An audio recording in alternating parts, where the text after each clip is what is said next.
world. The weather outside is not that cold, and if you take my hand, I'll walk with you to Georgia. Hello and welcome to Country with Celine. Our next guest has made her mark on the Texas music scene at such a young age and has now gained national recognition. She's got to perform at Off the Rails Music Festival on the same bill as Miranda Lambert and Luke Combs. She recently released her debut single, My Mistake.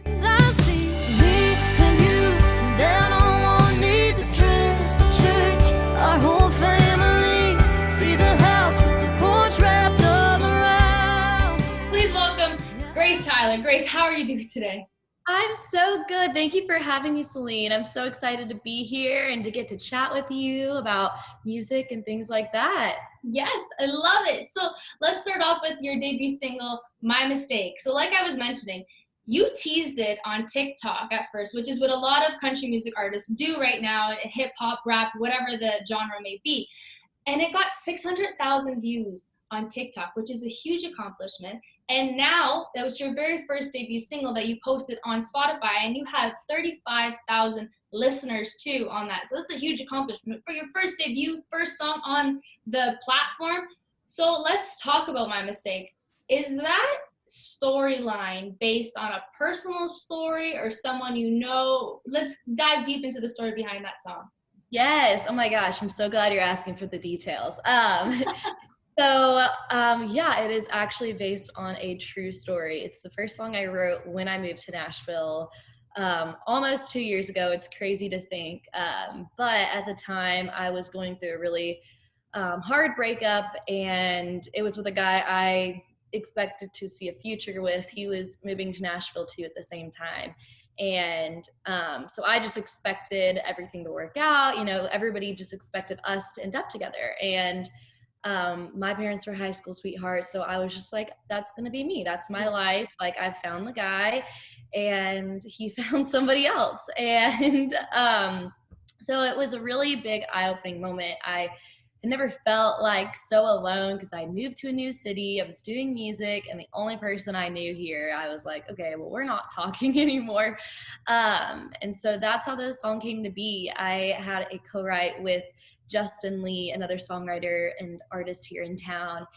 And we just spent like the entire time at first just talking about all the awful relationships we've been in and all the things that people have done to like screw us over, and just kind of had the idea for My Mistake. Like, it was my mistake to see this future with you, my mistake to think that you were the one. And the song just came to life. Yeah, I saw you and me with the baby on the way, loving you till we're old and gray. Saw our whole lives built in this town. Never saw you seeing somebody else. My mistake. And I'm so excited that more people have been able to hear it and listen to it, and thankful for TikTok for allowing that to happen. But it's been crazy to see, like, when I wrote that song, I felt so alone and so isolated. And once I released this song and shared it with people, I saw so many people feel the exact same way and have gone through relationship troubles like this. And it's been really eye-opening to see that, like, we're not alone. We go through things like this. So has your ex heard this song? Do you know, like, through the grapevine, if he's heard My Mistake?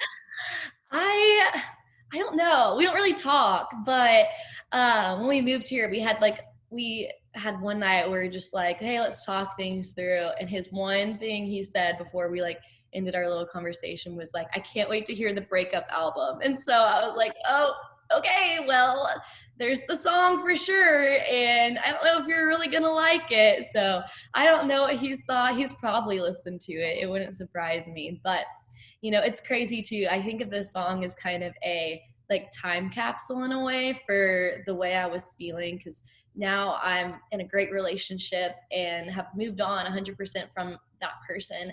And I go back to that song, and it's like you can feel every emotion that I was feeling when I wrote that. And that's what I love about music is it's a timestamp like on the way you're feeling. And so I don't know if he's listened to it. If he has, Sorry.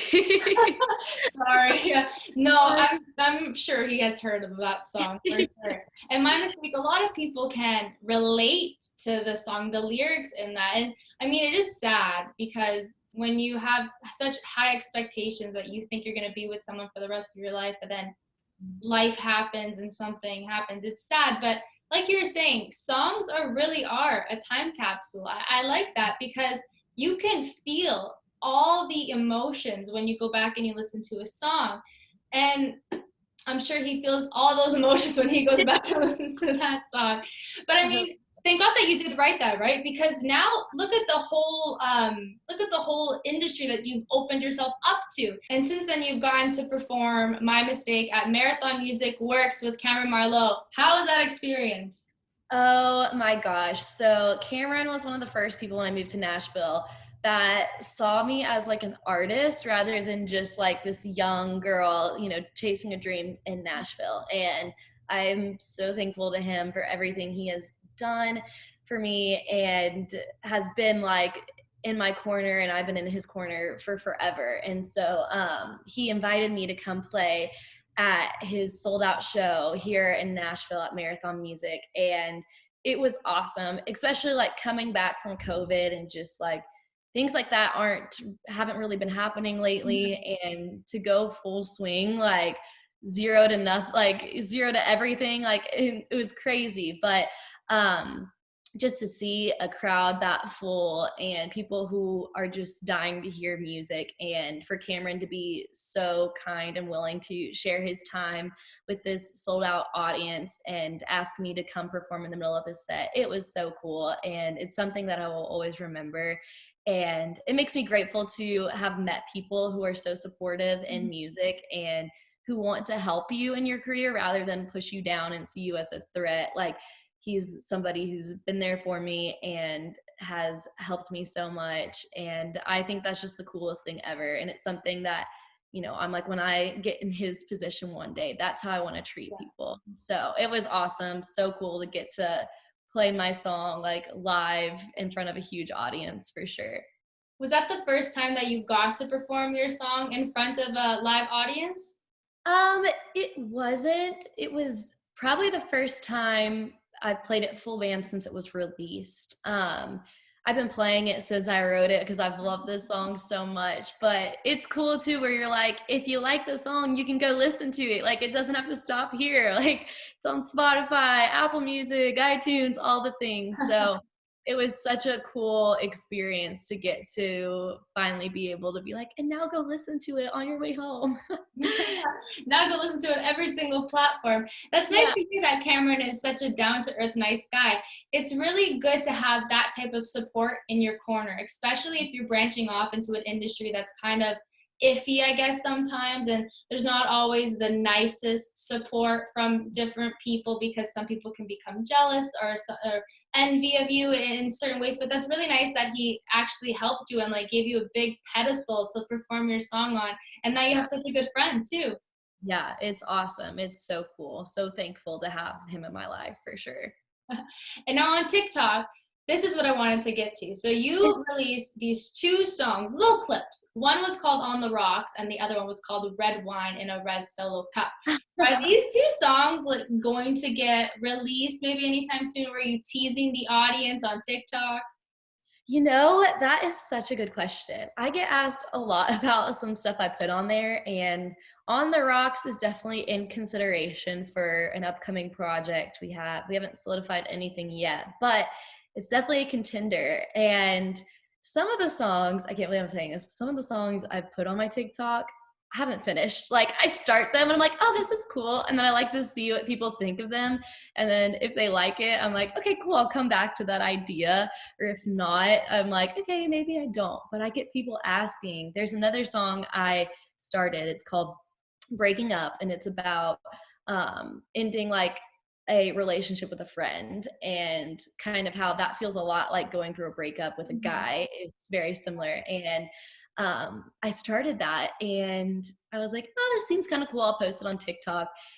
And people were like, this is so good. I like it. I want to hear the rest. And I'm like, oh, shoot, there's no rest of the song yet. I gotta go write it. And so that's the funniest part about it is it's such a fun little platform to see what people think of stuff and to hear like people's feedback immediately and to be like, okay, is this something people are gonna like or is it not? But yeah, the red wine and a red solo cup. The funny thing is I wrote that song 5 minutes before I posted that video. I had just like finished like recording another song and I just got this idea in my head and was like, this seems kind of cool, and just kind of wrote it and wrote the chorus for it and was like, all right, I'm just gonna see what people think about it, and then just posted it on TikTok. And that's what I love about it. It's so like casual, and yeah, so maybe I do need to finish it. We'll see. You do need to finish it. And like you're saying, TikTok is literally such a good way to test songs, because what happens if you end up writing a song,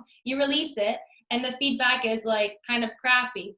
Then it's like, shit, maybe I should have posted something on TikTok, got a little teaser and like saw the audience reaction. So it's a really smart way. And thank God TikTok came to life. I'm pretty sure TikTok was Musical.ly before as well. Yes. Yeah, I think you're right. Yeah, interesting. So let's get to know Grace Tyler a bit more. Let us know, where did you grow up? Yeah, so I am from Frisco, Texas. It's about 30 minutes outside Dallas, and I grew up there, born and raised.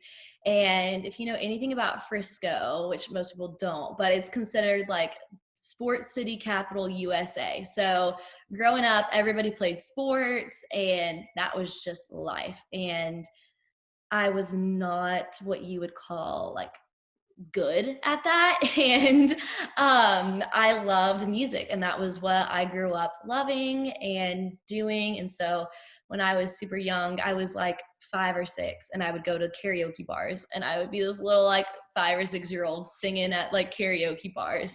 And I just loved it. I loved performing. I loved music, and I just always knew that was something I wanted to do. And so as I got older and stuff, I was kind of forced to be into this like sports scene, pick up a ball. I ended up riding the bench most of my career, playing sports. It was great. Loved it. I was a good cheerleader on the sidelines, I guess you could say. But there was always music, and I just knew if I never went after it, I was always going to regret that, because I loved it and it was something I was so passionate for. And so when I graduated high school, I decided to move to Nashville. And I'm currently at Belmont University studying music business and getting to do music too. So it's kind of the best of both worlds. My parents love that I went to college, and I love that I'm able to go and be in Nashville and get to do what I love to do. But yeah, it all started, little karaoke bars in Dallas, and now we're here in Nashville. It's crazy. Dreams are coming true. Yeah, for sure. Now, were you surrounded by music? Like, were your parents, did they like music? They like country music? Did they play an instrument or no? Yeah, so nobody in my family is really musically inclined, is the best way to put it. But music was always around when I was little. Like my parents loved country music, so no matter what we were doing, there was always music being played. And I grew up listening to like George Strait, Alan Jackson, Patsy Cline, like not so much mainstream country, I guess you could say. Mm-hmm. And then also listening to like the Texas country music scene, which is its own different little beast with like Pat Green and like Randy Rogers and things like that. And so it's been really interesting to like be able to grow up with that and then move to Nashville, and people are like, who's that? And you're like, this is my world. Like, this is everything I've like grown up and listened to. And so I think that's where my love for music began, was just that it was always present in my life. It was always surrounding me and everything we did. And I knew I loved to sing and perform, and it just kind of happened naturally, I guess. That's awesome. That's awesome. I wish I knew who those Texas singers were as well. I'm They kind of like, we gotta look those singers up.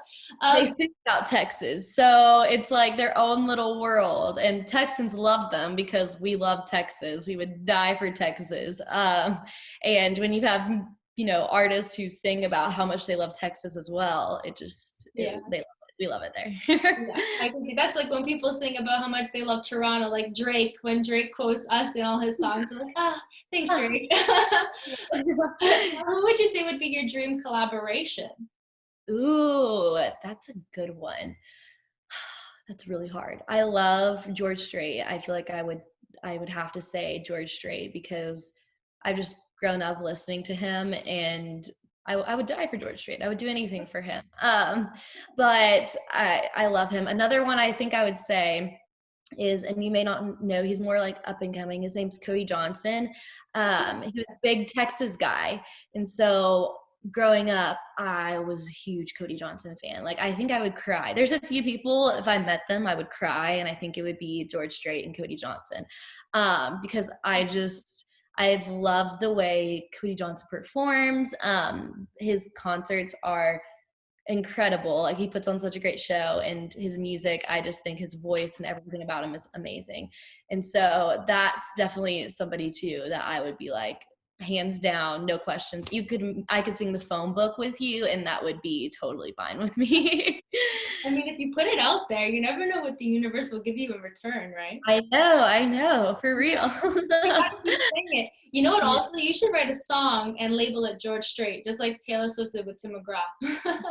Oh, for real. I know. I feel like I could sing every George Strait song, every #1 hit for sure. But goodness gracious, I love George Strait. That was my like go-to question when I met guys, was like, what's your favorite George Strait song? And like, if they couldn't answer it correctly, I was like, all right, well, this is done. That was fun, but we're done. Kind of thing. Fun. Oh, I love that. Yeah. And now, okay, so you said that prior to the interview, you were mentioning that you moved to Nashville back in 2019. Yes. So how's the life there? How's the lifestyle? Are you enjoying it?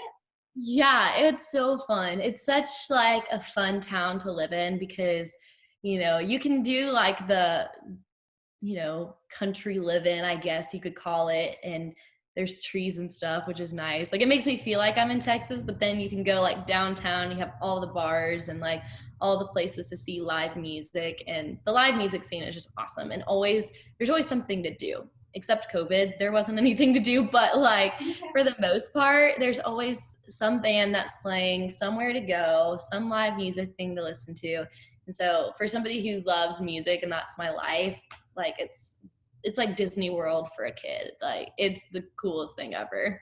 Well, Nashville is named Music City for something, right? Yeah, exactly.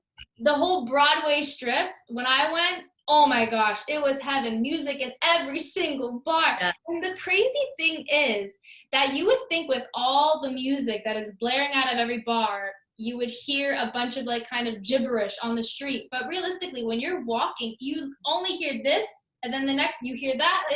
Nothing crisscrosses. It's crazy. It's so crazy. And then you can kind of hear too, like, oh, I really like the music they're playing in there. Like, let's go to this bar and like hang out in there for a little bit. So it's super fun. Yeah, it was a great time in Nashville. I think we should start doing that here in Toronto. Yeah. Music. Yeah, for sure. So now also, I was on your TikTok, and this was a funny story, I had to say, so I had to mention it. You found your merch in a Goodwill. So let's talk about that. Do you ever find out who? Yes, I did find out who it was. So one of my mom's friends was at one of the Goodwills here in Nashville, and just to kind of catch everybody up on what happened, and saw one of my merch shirts, and I was just like, that's so weird. Like, not a lot of people here have them, kind of thing. And like I would hand them out to like friends, family, kind of thing. And so I was like, I just don't know who would do that. So I was like, you know what? I'm going to go buy it. Like, I'm going to go buy my own merch, like, kind of thing. Made a whole joke about it and did a whole like come along with me kind of thing. And I found the shirt. And so I bought it and I sent it out to like my parents and my manager. And I was like, y'all, look what I found at Goodwill today. Like somebody literally donated my shirt. And my manager was like, oh, it was me. And I was like, you donated my shirt? He was like, well, I was, and love him. He's my biggest supporter ever, but he doesn't wear gray. Gray is not his color. So we made him his own custom like shirt because he had to have it in black or white. Like that's what he wears. And so he has his own merch shirts. He wears them all the time. Like he's the best and awesome, but he's like, I never wear the gray one because I'm never going to. So I donated it because he was like, I'm sure somebody else will probably, it's a nice shirt. It's very comfortable. And so we were cracking up. We're like, my manager literally donated my own shirt. So funny story. I thought it was my ex. It was not. It was my manager. So Oh, no. love it. I would have thought it was an ex too, for sure. Yeah, that's what I thought. My manager, but That's a funny fun. story. And the best part is you actually went back to buy it, and you were saying that it was only $1.50. It was discounted even more. It said $2 on the thing, and I rang it up, and it was $1.50. And I was like, you can round the next 50 cents and give it to charity. Yes, you can do that. Did you ever say like when he donated it? So the crazy thing is he donated it at like one of the facilities like 45 minutes away. And it just so happened to end up in the one in like downtown Nashville, the one that like I would go to if I went to a Goodwill. And he was like, that's so weird that they like moved it over there. But I think he did it like a month or so before. And so it was just such a funny, like such a small world funny moment. It's such a small world. But I would totally go back and buy it too if I were you. Yeah. What? That's a funny story. And it was your manager. Yes. Oh my gosh. No, so funny. Oh, that's really funny. Okay, Grace, now before I let you go, we're going to play a little game I like to call Country with Celine Rapid Fire. So I'm going to shoot you out a couple questions and then just answer them and we'll take it from there. Sound good? Yeah. Okay. So the first one is, what show do you binge watch? Ooh. Okay, lately I've been on a Survivor binge watch. I don't know why. I love it. I'm like, put me out there. I could so do this. I probably would die like day one, but That's been intense. It's Yeah. intense. Yeah. Who would you say is your celebrity crush? I think I kind of mentioned it, but George Strait, like. Oh my God. No, I'm not kidding. That's your age. I love him so much. I love everything about him. I guess like that's my crush. I never was like a Justin Bieber girl. Like I never really had like I was always like I love George Strait. Like he was like my phone screensaver for a while because I just loved him so much. I want you to meet him now. I want to meet him. What would you say is your favorite holiday? Ooh, I would say Christmas for sure. I just love being like with my family is like super important to me. So getting to like have everybody back, all my extended family back together and getting to spend like the day, you know, just celebrating. I think that's why I love Christmas. And my faith is like a huge part of my life too. So it combines like everything I love, I guess. Christmas is the nicest holiday. I love it too. I'm right with you on that. And now what would be your dream travel destination? Ooh, a dream travel. I think like some island or something like what is it called? Like the Maldives? Bora Bora? Yeah, something like Bora Bora, Maldives, something like that. And just like an island, no people around, just like you in the ocean, like a little bungalow. I feel like that would be so cool. Yeah, Jason Aldean and Brittany Aldean, they are literally always in Turks and Caicos now. And I see their posts, I'm like, why? Like, I want to be there. Nice sand, beach, right? Oh. Can I babysit your kids while you like? Can I watch them? Even though their house is already like a freaking resort. It's beautiful. It's so beautiful. It's crazy massive. I think they put like palm trees too in the back to make it seem like they're in Florida. I'm like, wow. It does feel like you're in Florida when I'm like watching their stories and stuff. I'm like, what the heck? That's so cool. One day we'll be that rich, that's the Right, that's the goal, right? Have our own little Florida in our backyard. Paradise. But thank you so much, Grace, for joining me today on Country with Celine. It was just such a pleasure chatting with you. And everyone, make sure you go stream My Mistake, Apple Music, Spotify, YouTube. I'm pretty sure you can find it on Facebook too. Anywhere you can, go find My Mistake and stream it right now. Thank you so much, Grace. Thank you so much for having me. While I had it painted perfectly, you saw her and you and on the dress at church. Her whole family saw the house with the porch wrapped all around. Yeah, you saw you and her with the baby on the way, letting down till you're old and gray. Saw your whole life spent in this town. The whole time you were seeing somebody else. Oh, I never saw you seeing somebody else. My mistake.